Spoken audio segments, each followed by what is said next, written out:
खाकान जिंदा है या मर चुका है, अभी तक अपना डिपार्टमेंट इस बात का पता नहीं लगा सका है। सर, खाकान 1000 शैतानों का एक शैतान है, इतनी आसानी से मरने वाला नहीं है वो या तो अंडरग्राउंड हो गया है या ये शहर छोड़कर भाग गया है। इन हालात में हम लोगों को क्या करना चाहिए? कुछ नहीं सर, थोड़ी सी अदाकारी करनी पड़ेगी। वो जिस तरह पुलिस डिपार्टमेंट के साथ आंख बिचौली खेल रहा है, उसी तरह हमें भी दिखाना पड़ेगा कि हमने आंख पे पट्टी बांध ली, हमें कुछ नजर नहीं आ रहा। और जिस दिन वो अपने बिल से बाहर आएगा, हम उसे दबोच लेंगे। That's a brilliant idea. लेकिन इस बार आप अकेले नहीं होंगे, आपके साथ एक नया मगर जाबाज पुलिस ऑफिसर होगा। कौन sir? Anthony. Yes sir. Inspector Dev का अंदर भेज दो। मैं come in sir? Do come in. Inspector Dev. Sir. Dev, senior inspector mister Khan. Sir. Young and brilliant inspector Dev. बड़ी खुशी हुई आपसे मिलकर। मुझे भी आपसे मिलकर बड़ा फक्र हो रहा है सर, वो इसलिए कि आप पुलिस डिपार्टमेंट की शान हैं, वफादारी और बहादुरी की मिसाल हैं आप। इंस्पेक्टर देव, अगर तुम मुझे मिसाल समझते हो तो मैं चाहूंगा कि एक दिन ये मिसाल तुम बनकर दिखाओ। All the best.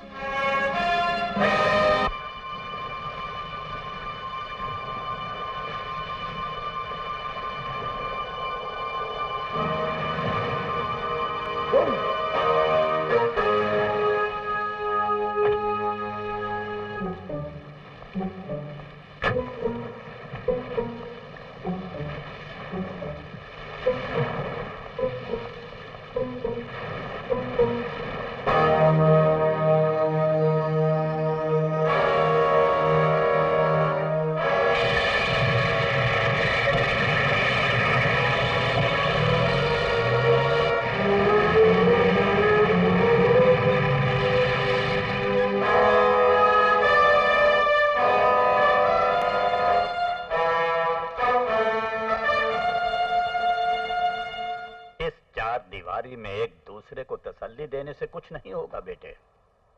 दुश्मनों के गिरोह में रहने वाले हमारे सबसे खास आदमी ने यह खबर भेजी है कि आज रात भोला पांडे के आदमी जेल में खाकान को खत्म कर देंगे। मैं उस जेल पर गोलियों की बारिश कर दूंगा, लाशों के ढेर लगा दूंगा, सारे पुलिस डिपार्टमेंट को उजाड़ कर रख दूंगा और पापा को जेल से बाहर निकाल लाऊंगा मैं। मेरे होते हुए तुझे कानून तोड़ने की जरूरत नहीं है मेरे दोस्त। मैंने तेरे डैडी का बहुत नमक खाया है, उसमें से थोड़े से नमक का हक अदा करने का मौका जिंदगी में पहली बार आज मिला है।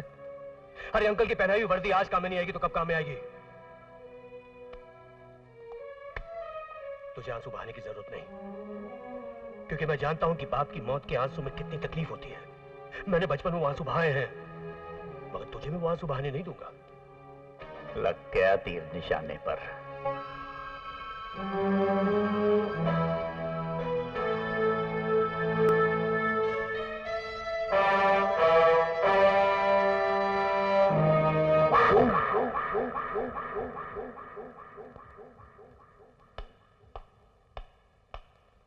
रुको हवलदार जी साहब,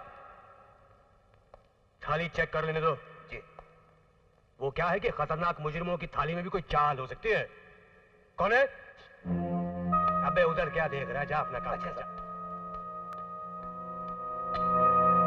तू समझा नहीं पूर्वी, ऐसे लोगों के साथ ऐसा ही सलूक करना चाहिए। क्या मालूम किस वक्त क्या कर देंगे, गड़बड़ वाले लोग।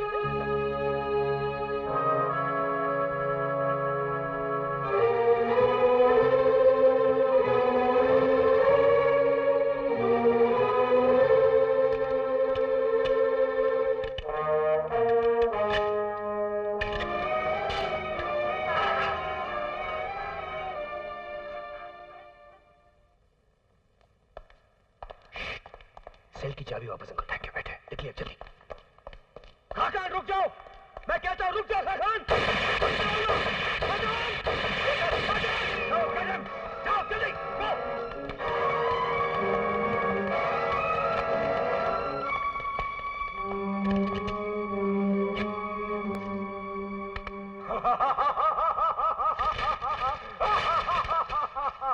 फरार हो गया खाकान मुरली, बच गया हूं कानून के फंदे से। बड़े भैया इसमें खुशी की क्या बात है? ईमा खुशी की बात तो ही है कि जौन दिन दूसरा गिरफ्तार हुआ था, हम जान गए थे कि वो की जिंदगी का मरकज हमारी हथेली में है। कानून उसे नहीं मार सकेगा। बच गवाऊ, भाग गवाऊ, बचे के खातिर नहीं, मरे के खातिर, वो भी हमरे हाथ से। मिलते ही मार डालेंगे साले को हम।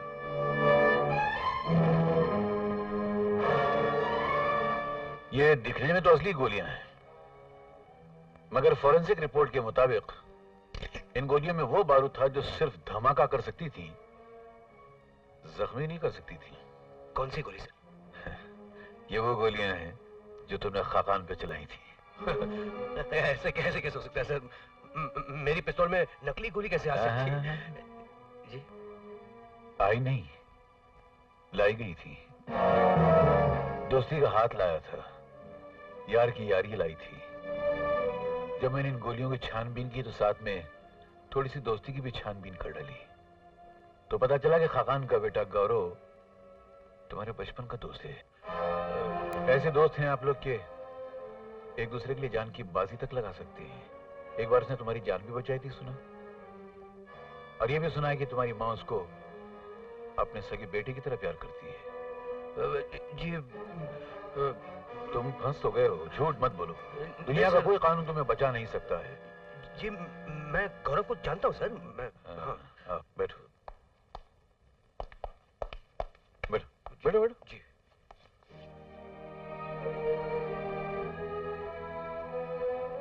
ऊपर वाले को मानते हो? जी जी हाँ सर। तुम्हें पता है, ऊपर वाले ने जब इंसान को इस दुनिया में भेजा तो उसको अलग अलग सरहदों में, हदों में और मर्यादाओं में बांट दिया। खासकर ये जो चीज पैदा की है ना, जिसको हम दोस्ती, प्यार और मोहब्बत कहते हैं, मगर इसकी बड़ी सख्त सरहदें बांध दी हैं। देखो ना, तुम मोहब्बत अपने दोस्त से भी करते हो, अपनी बीवी से भी करते हो, अपनी मां से भी करते हो, मगर दोस्ती का रंग अलग है, बीवी की मोहब्बत का रंग अलग है और मां की मोहब्बत का रंग अलग है। कल अगर तुम्हारा दोस्त तुमसे कहे कि तुम अपनी मां का गला काटकर उसका खून लाकर मेरे माथे पर तिलक की तरह लगा दो, लगाओगे? या तुम्हारी बीवी तुमसे कहे कि मां का कलेजा चीर कर उसका खून लाकर सिंदूर की तरह मेरी मांग में सजा दो, सजाओगे तुम? नहीं सजाओगे। उसी तरह मेरे दोस्त, जो ईमानदार ऑफिसर होता है उसके लिए उसका फर्ज जो होता है उसकी मां की तरह होता है, मां की तरह होता है। और तुमने क्या किया?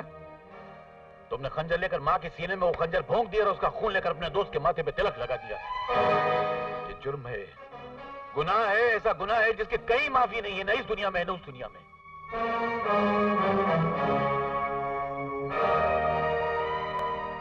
मगर मैं एक अलग किस्म का इंसान हूं। मैं गुनहगार को सजा देने से पहले सुधरने का एक मौका जरूर देता हूं। सुनो, तुम्हें भी एक मौका दूंगा। तुम यहां से जाओ, अकेले में बैठो, अपने मन को टटोलो, अपनी जमीर, अपनी आत्मा से पूछो कि जो कुछ इस इंसान ने कहा है वो बात सच है, सही है या गलत है। और अगर सच लगे तो अपने फर्ज को अपनी मां समझकर कल से ईमानदारी से निभाना शुरू कर देना।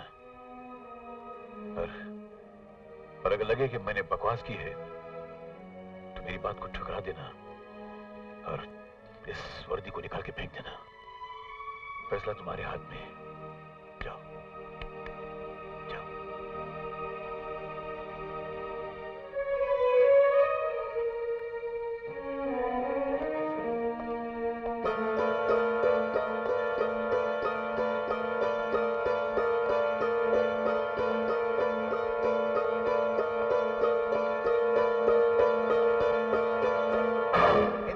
क्या हुआ?